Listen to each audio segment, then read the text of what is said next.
अशोक के बारे में कहा जाता है कि लगभग एक समय में पूरे भारतीय उपमहाद्वीप पर शासन किया, सिर्फ तमिलनाडु और केरल को छोड़कर।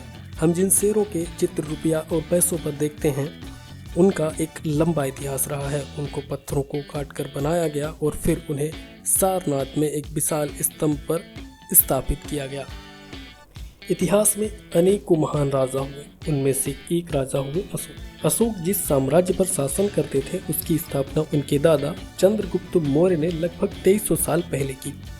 चंद्रगुप्त मौर्य जो कि अशोक के दादा थे, चंद्रगुप्त मौर्य के बाद उनके पुत्र बिंदुसार यानी अशोक के पिता ने शासन किया और बिंदुसार के पुत्र थे अशोक। साम्राज्य की राजधानी जो कि पाटलिपुत्र, उज्जैन और तक्षशिला जैसे प्रमुख नगर थे। तक्षशिला जो कि उत्तर पश्चिम और मध्य एशिया के लिए आने जाने का मार्ग था। दूसरी तरफ उज्जैन जो कि उत्तरी भारत से दक्षिणी भारत जाने आने का मार्ग था। मौर्य साम्राज्य चूंकि बहुत बड़ा था तो अलग अलग हिस्सों पर अलग अलग तरीकों से शासन किया जाता था। पाटलिपुत्र के आसपास के इलाकों पर सम्राट का सीधा नियंत्रण था। शासक का सीधा नियंत्रण होने के बावजूद शासक कभी भी जनता से सीधे तौर पर कर वसूल नहीं करता था। कर वसूलने के लिए वो अधिकारियों की नियुक्ति करता था। यहाँ तक अधिकारियों को ये आदेश दिया जाता था कि जो राजा की बात ना माने उसे सजा भी दी जा सके। मौर्य साम्राज्य के अंतर्गत कई छोटे साम्राज्य थे जिन पर राजा स्वयं नजर रखता था, जैसे कि तक्षशिला या फिर उज्जैन। कह सकते हैं कि कुछ हद तक पाटलिपुत्र यानी इन क्षेत्रों पर राजा स्वयं नियंत्रण रखता था। अशोक मौर्य वंश के सबसे प्रसिद्ध शासक थे। अशोक ने सत्ता संभालते ही युद्धों के जरिए अपने साम्राज्य को और बढ़ाने का निश्चय किया। अशोक की सबसे बड़ी चुनौती था कलिंग। तटवर्ती उड़ीसा का पुराना नाम था कलिंग।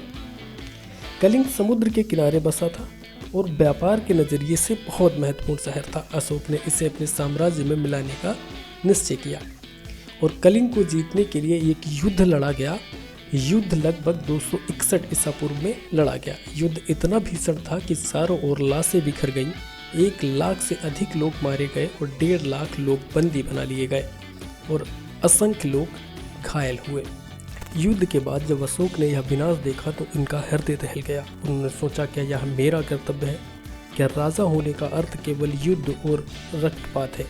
यही वह क्षण था जिसने अशोक के जीवन को बदल दिया। अशोक ने युद्ध और हिंसा का मार्ग छोड़ दिया। उन्होंने बौद्ध धर्म अपना लिया। वे भगवान बुद्ध के उपदेशों, अहिंसा, करुणा और दया से प्रभावित हुए। अब वे चंड अशोक नहीं बल्कि धर्म अशोक कहलाने लगे। अशोक ने अपने साम्राज्य में एक नई नीति लागू की जिसे धम्म नीति कहा गया।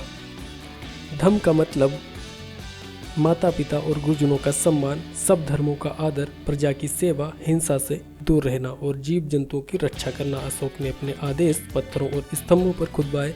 ये शिलालेख हमें आज भी भारत के अलग अलग हिस्सों में मिलते हैं। अशोक ने अपने साम्राज्य में अनेक जन कल्याण कार्य किए। उन्होंने सड़कों का निर्माण कराया, यात्रियों के लिए धर्मशालाएं और पेयजल की व्यवस्था कराई। उन्होंने मनुष्य ही नहीं पशुओं के लिए भी अस्पताल बनवाए। सच्चे अर्थों में वे जनता के राजा बन गए। अशोक ने बौद्ध धर्म का संदेश केवल भारत में ही नहीं फैलाया, उन्होंने अपने पुत्र महेंद्र और पुत्री संघमित्रा को श्रीलंका भेजा। विदेशों तक अहिंसा और शांति का संदेश पहुंचाया। इस प्रकार बौद्ध धर्म पूरी दुनिया में फैलने लगा।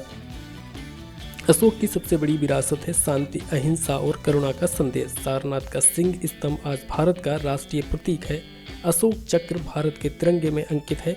हमें यह याद दिलाता है कि सच्ची शक्ति युद्ध में नहीं बल्कि शांति में है। अशोक जो युद्ध छोड़कर शांति का मार्ग अपनाया, उनकी कहानी हमें सिखाती है कि सबसे बड़ा विजेता वही है जो अपने अहंकार और क्रोध पर विजय पाले। आज भी अशोक को हम अशोक महान के नाम से याद करते हैं।